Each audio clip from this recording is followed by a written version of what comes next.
we would try to derive an expression of EMF which is induced in a single coil, but that single coil is a multi-turn coil. I mean to say you have only one coil, but that coil has got more number of turns, more than one number of turns. So we call that to be a multi-turn coil. So we are interested in finding the an expression of induced EMF in a single coil, but that single coil is a multi-turn coil. So we have actually taken the cross-sectional view of a two-pole machine as well as a four-pole machine. So this is the cross-sectional view of a two-pole machine. You can see that the magnetic lines of flux are created because the coils which are placed on the stator core, they are carrying current, and you can plot the magnetic lines of flux according to that right hand grip rule. So you will find this is the pattern of the magnetic lines of flux. And what else you will notice? You will notice that the upper portion of the stator core, the lines of flux are leaving, and the lower portion of the stator core, the lines of flux are entering. So we say that on the upper portion of the stator core, north pole is developed, and on the lower portion of the stator core, south pole is developed. So this was the magnetic flux distribution for a two pole formation. So the important thing which we should not forget is that usually the coils, you can see here that only one coil is shown on the stator core. So since only one coil is indicated, so for this one coil which is placed on the stator core, if you find the distribution of MMF, or even you can replace the MMF by magnetic flux density by proper scaling of the y-axis, so you will find that it is rectangular in nature. So the thing is that we actually apply Fourier series expansion to express this rectangular MMF wave as a summation of large number of sinusoidal wave. So we find it convenient to deal with sinusoidal term. So what we do, we apply Fourier series expansion to this MMF distribution wave, and we can express this MMF wave which is rectangular in nature by a large number of sine wave. That means we won't depict, or we will not show this rectangular MMF wave anymore when we have applied the Fourier series and taken the Fourier series expansion. Rather, we will replace this rectangular MMF wave by a series of, that means large number of sine wave. However, to keep things simple, we indicate only one sine wave. The remaining sine wave are not indicated, or simply speaking, we only consider that sine wave which is having the same time period as that of this original non-sinusoidal wave. That means this non-sinusoidal wave has got its some time period. So that sine wave, that sinusoidal wave which is having the same time period as that of this rectangular MMF wave, that sine wave will be termed as fundamental component.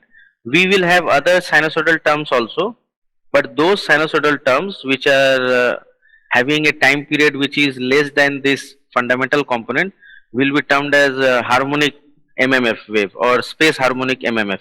So we don't consider that space harmonic, we simply ignore them and we only consider the fundamental MMF wave.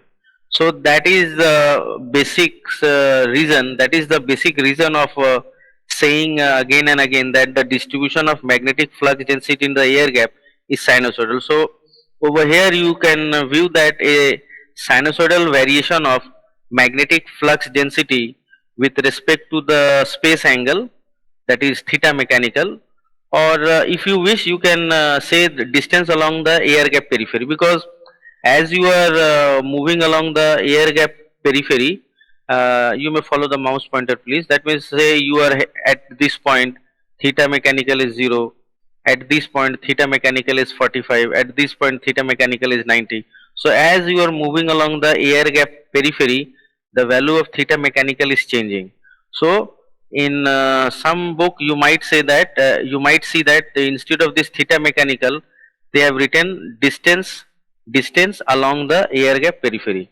So we say that the distribution of magnetic flux density in the air gap is sinusoidal in nature. But strictly speaking, it is not, because we have seen here that actually the MMF distribution is non-sinusoidal, but this non-sinusoidal wave is replaced by a large number of sine wave. Out of those large number of sine wave, that sine wave which is having the same time period as that of the original non-sinusoidal wave, that sine wave will be termed as the fundamental. You can view on the screen that this sine wave is having the same time period.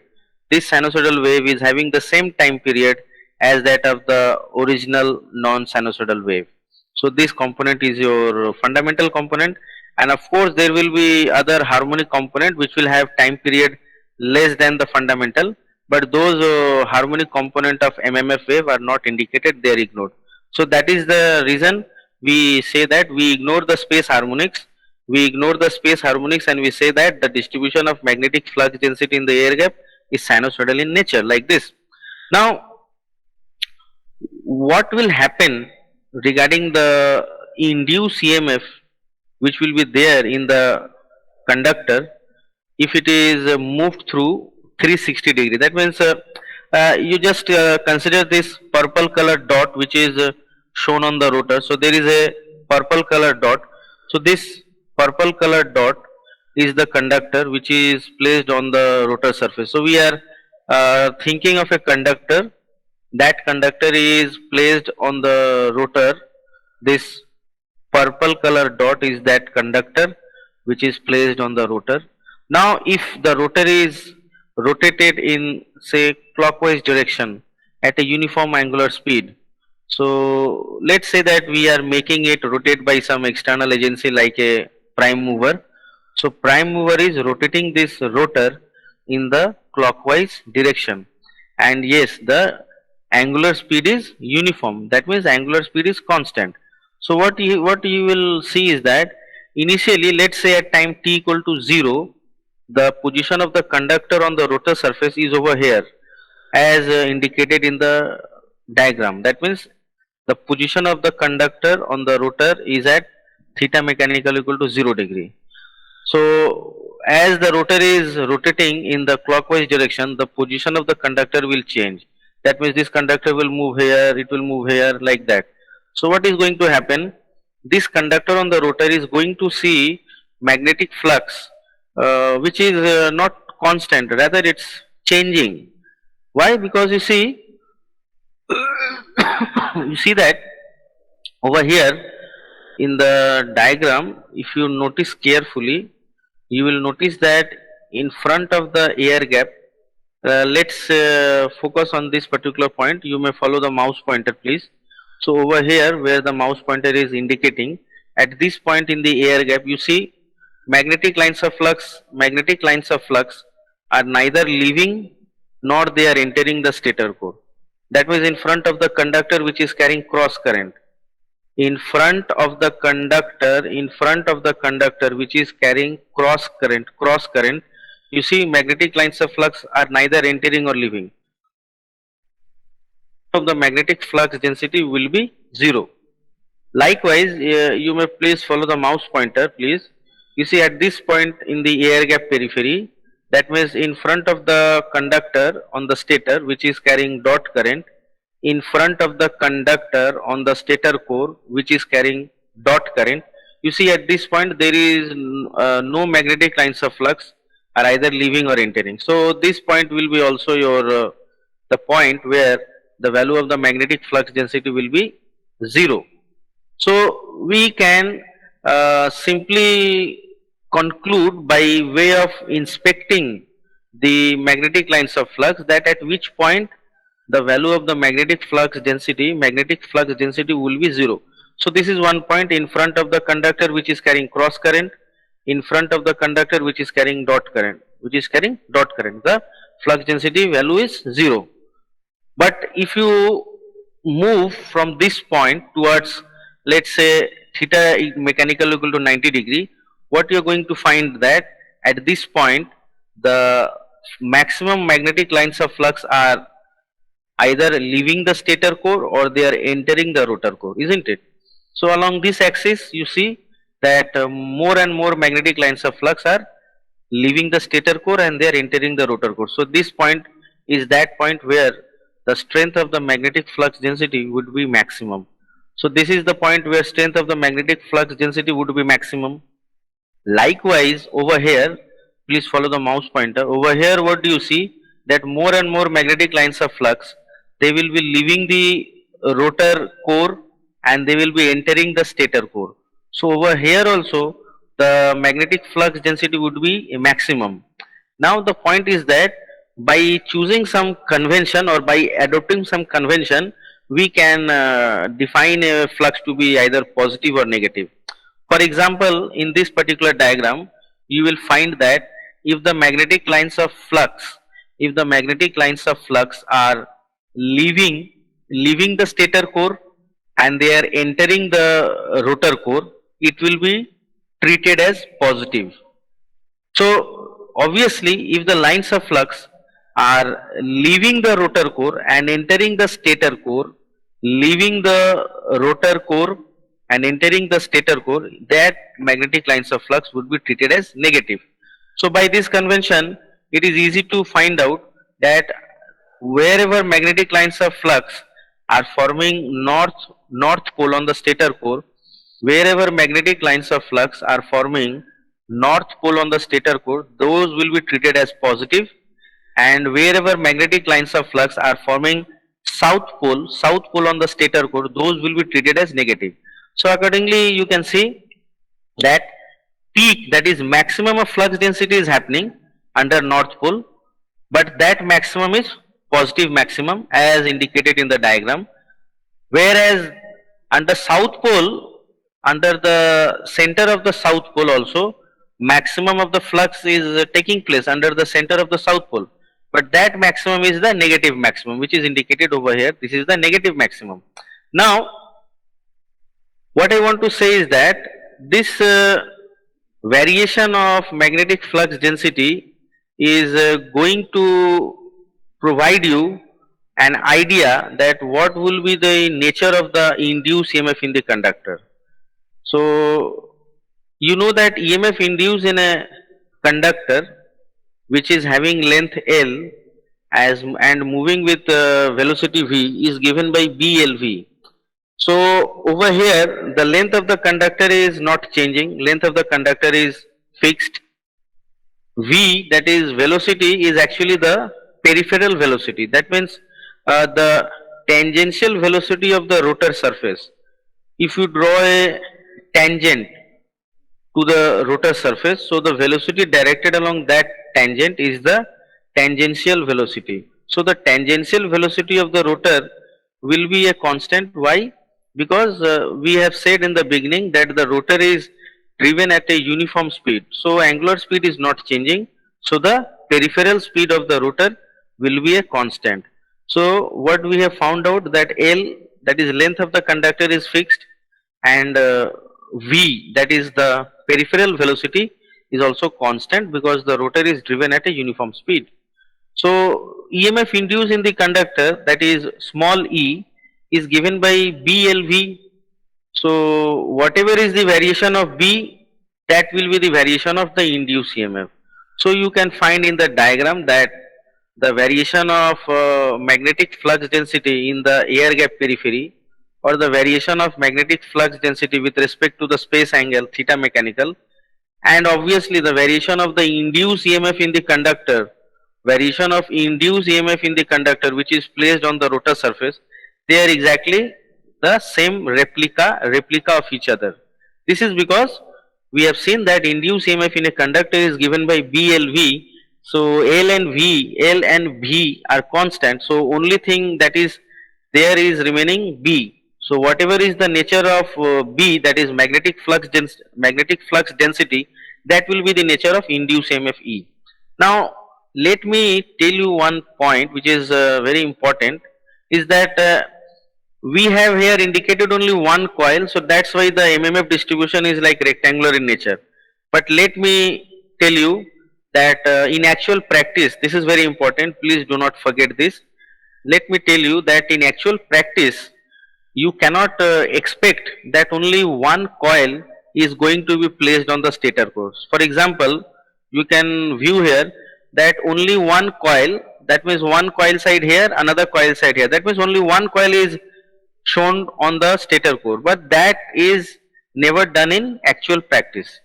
In actual practice, what is done, the entire stator core periphery is going to be slotted. Slotted means slots will be created along the stator core periphery, and the coils or the windings would be distributed throughout the stator core periphery.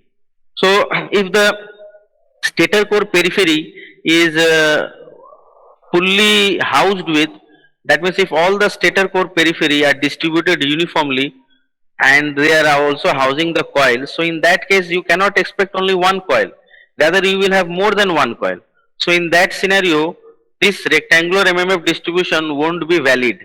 This rectangular MMF distribution is valid and applicable only if the number of coils is 1.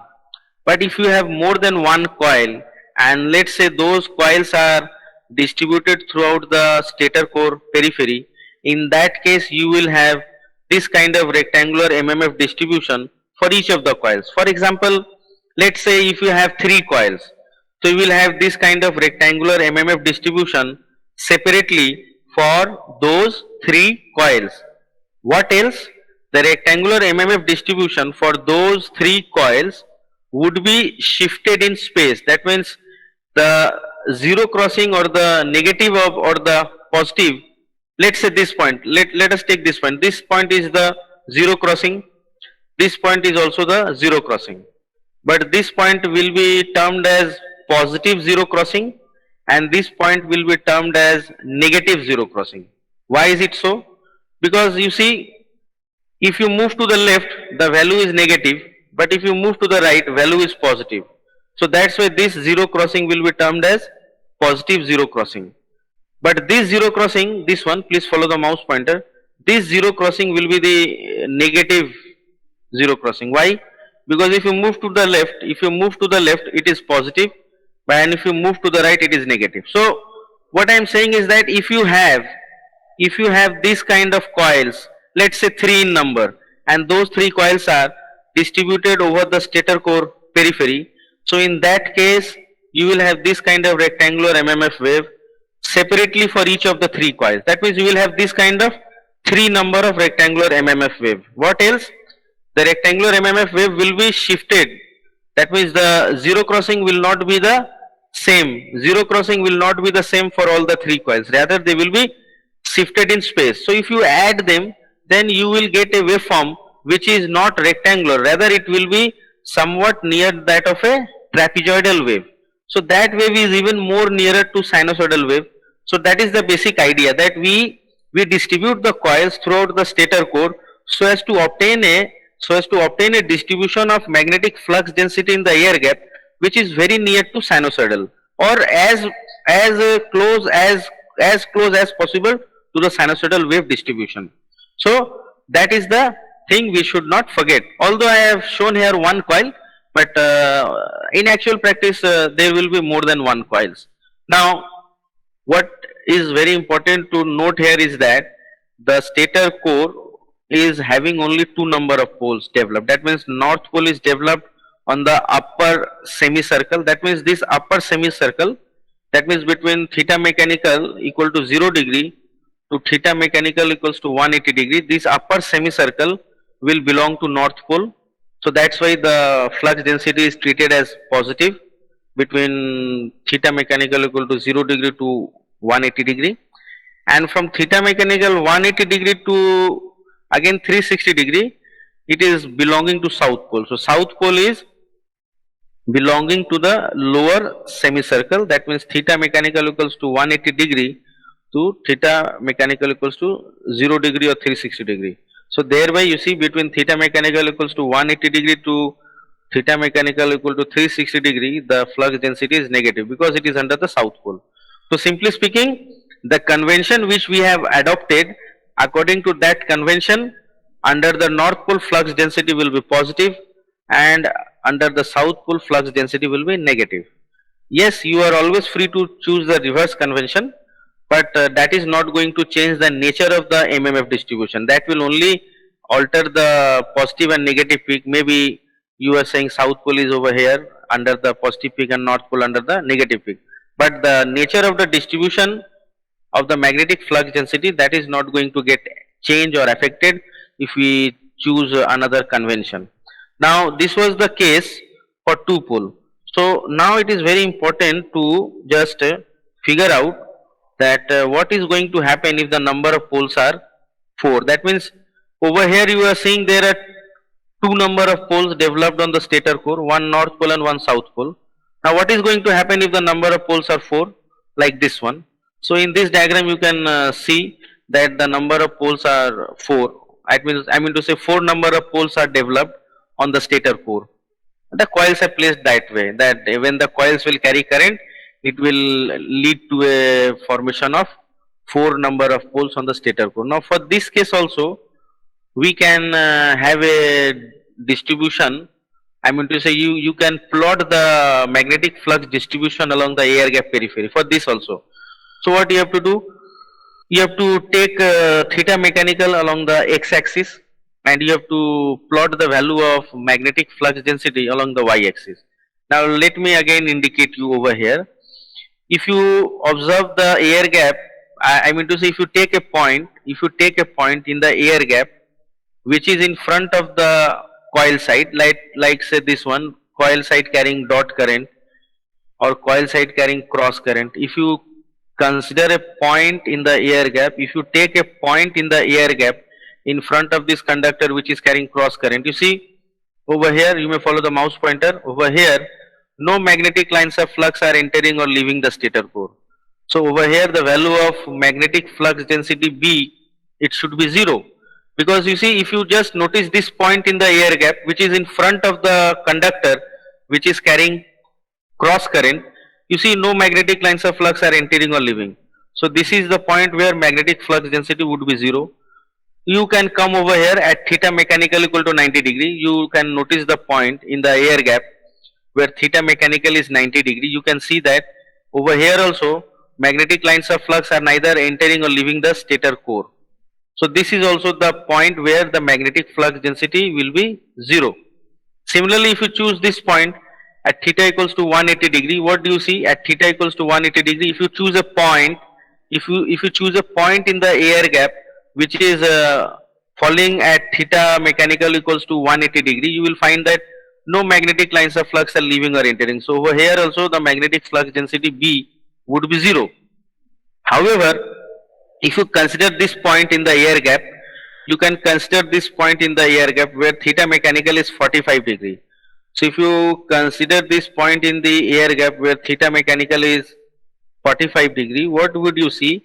That more and more magnetic lines of flux are leaving the stator core and they are entering the rotor core. So this point, that is point on the air gap which is falling at theta mechanical equals to 45 degree, you see that the magnetic flux density is maximum, because most of the lines of flux would be directed along this particular axis at this point which is passing through theta mechanical equals to 45 degree.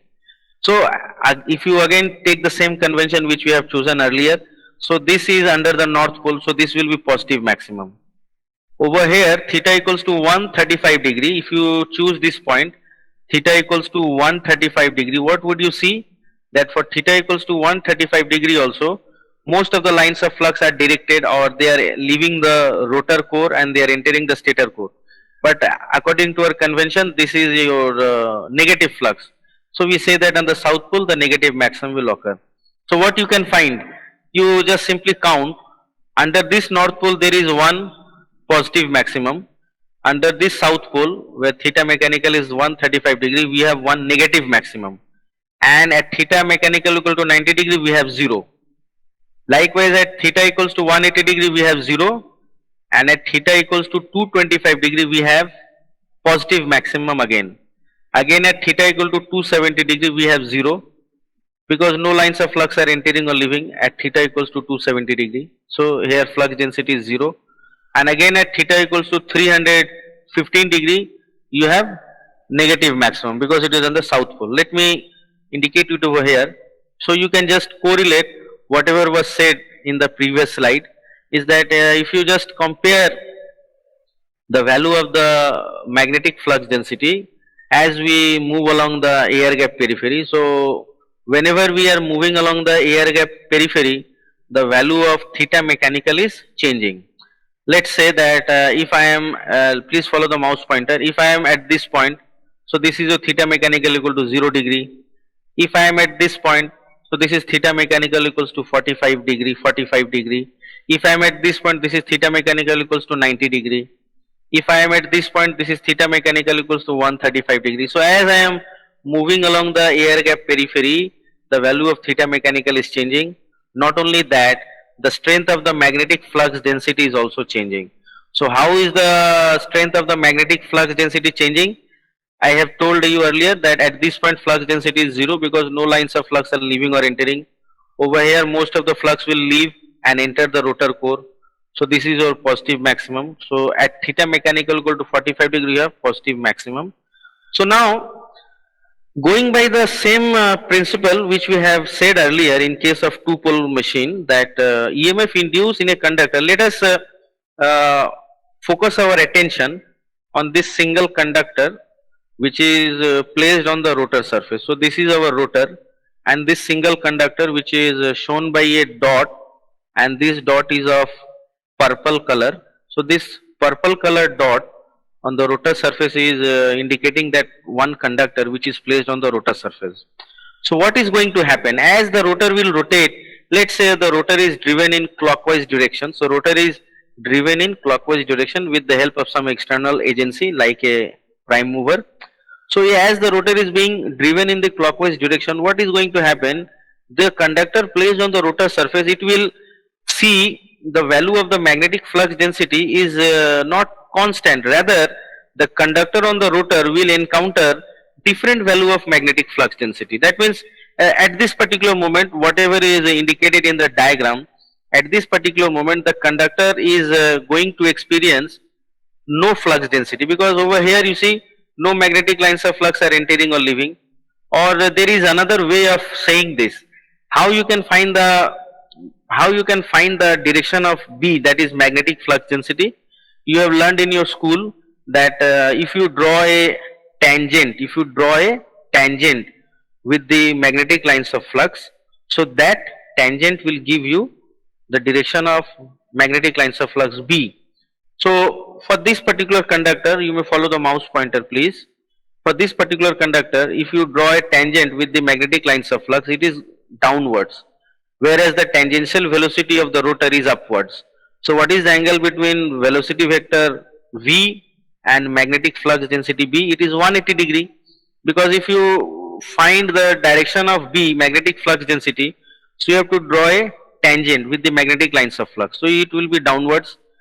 And the peripheral velocity of this conductor, peripheral velocity means the tangential velocity of the conductor is upwards.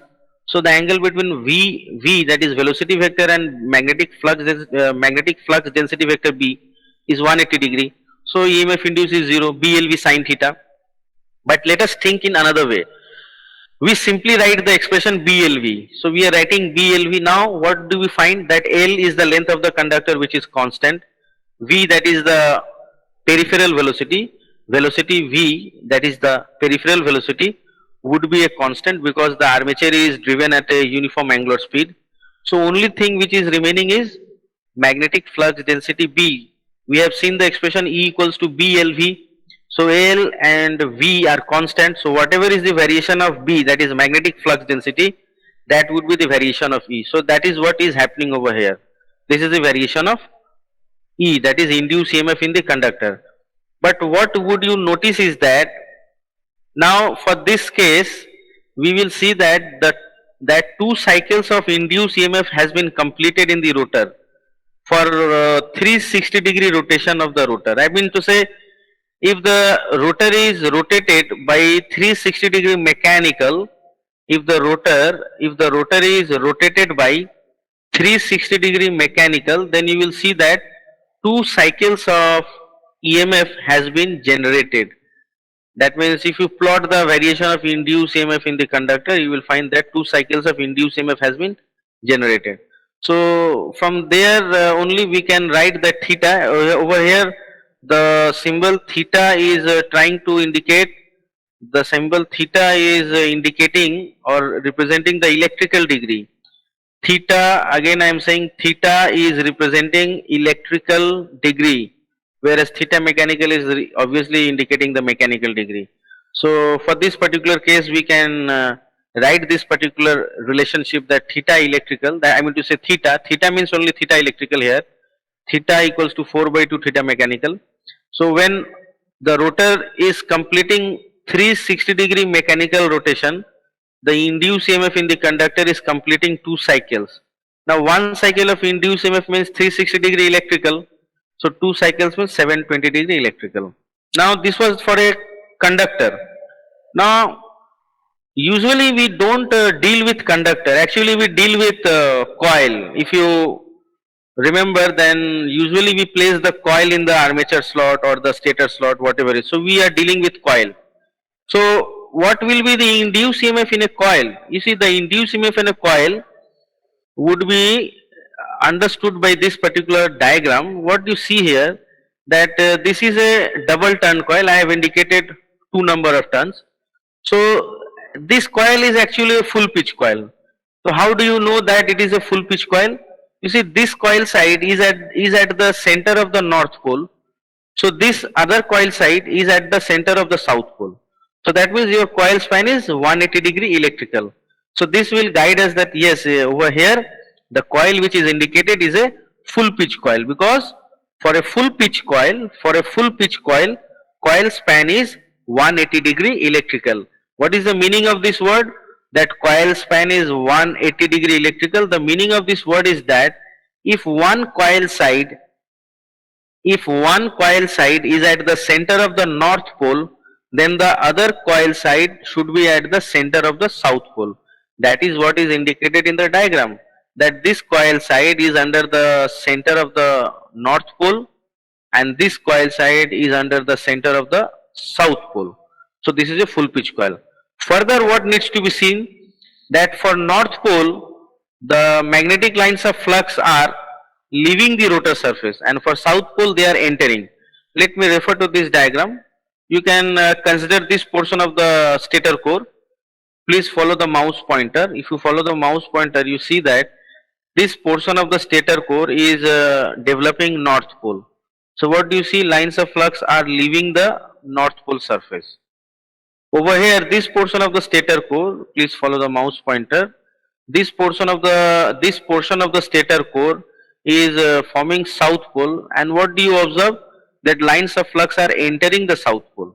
So this is the precise reason that the direction of B, that is magnetic flux density under the north pole, and direction of magnetic flux density under the south pole, they would be opposite.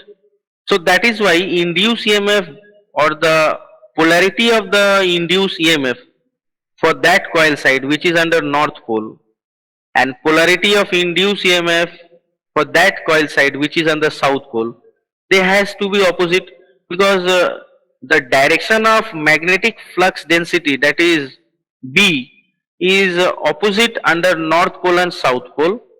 Once again you can refer, you see, for this north pole face, I mean to say north pole is developed over this part of the stator core. So what do you see? That the lines of flux are leaving the stator core. So the direction of B is outward from the stator surface.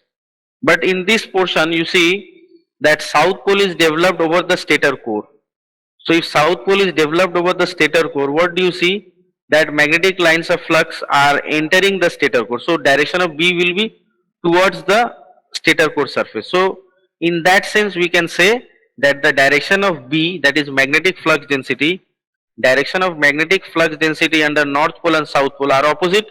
So that is the reason that the polarity of induced EMF in that coil side which is under north pole and polarity of induced EMF in that coil side which is on the south pole, they would be opposite to each other. So if they are opposite, it is actually not cancelling, rather it is getting added up and it is to our advantage only. You see, if you just apply KVL, that is Kirchhoff's voltage law.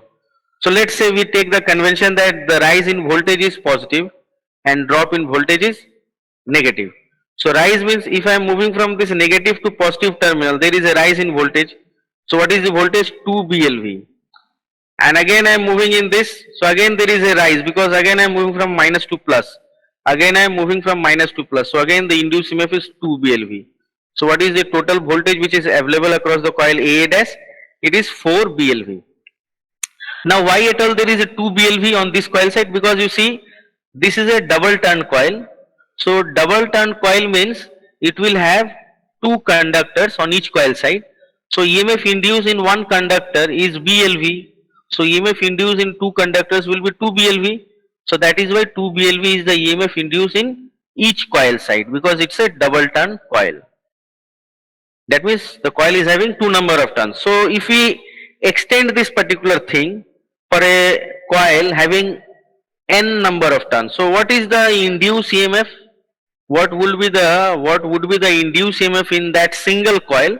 Single coil, but that single coil is a multi-turn coil and it is having n number of turns. So it will be obviously 2n BLV. That means don't look at the terminals A and S. Don't look at the terminal A dash. Rather you focus on this coil side. If it is a n turn coil, so it will have n number of turns. So n number of turns means n number of conductors on this coil side, n number of conductors on this coil side. So that's why there will be EMF induced n BLV on this coil side. There will be induced EMF n BLV on this coil side, isn't it?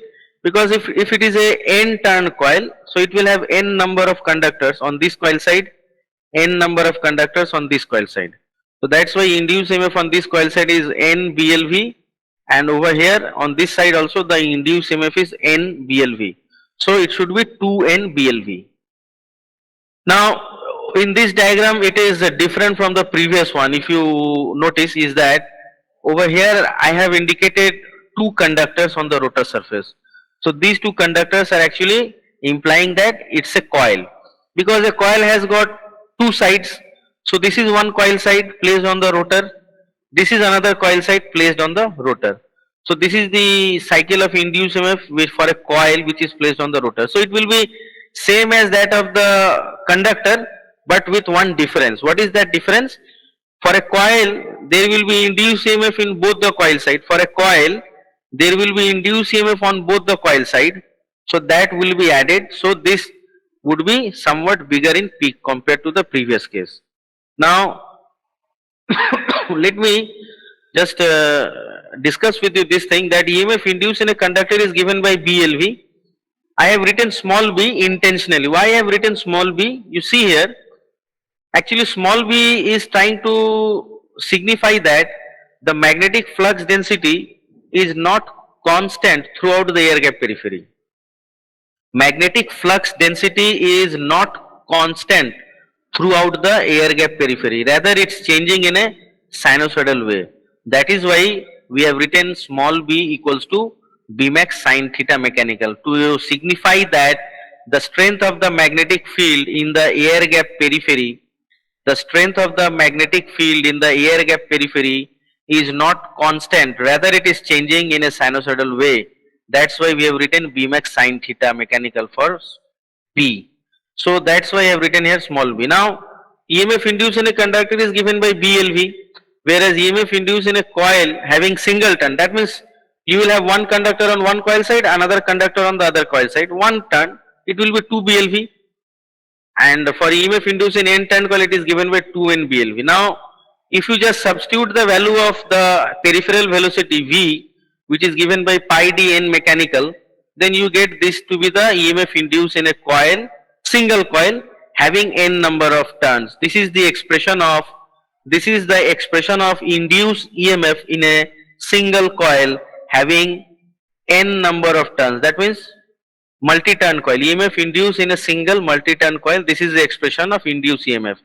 So over here n mechanical is nothing but it is the speed of the rotor in mechanical RPS. I mean to say, we are not using the electrical term, rather we are simply measuring the mechanical speed with the help of a tachometer. If you use a tachometer in the laboratory, so that tachometer will give you the speed of the rotor in RPM which is rotating. So instead of using the revolution per minute, that is RPM, we have used RPS, that is revolution per second. Revolution per second, revolution per second means number of revolution made in 1 second. So that is your N mechanical, and V is nothing but it is the peripheral velocity or the tangential velocity of the rotor surface. So this is the expression of induced EMF in a single multi-turn coil. So we have done nothing, we have used the basics, and yes, we have done only one thing, is that for B, small b, for small b we have written B max sin theta. Why we have written B max sin theta? Because the induced EMF in the coil is going to depend upon the variation of B. Now let me keep it up to this point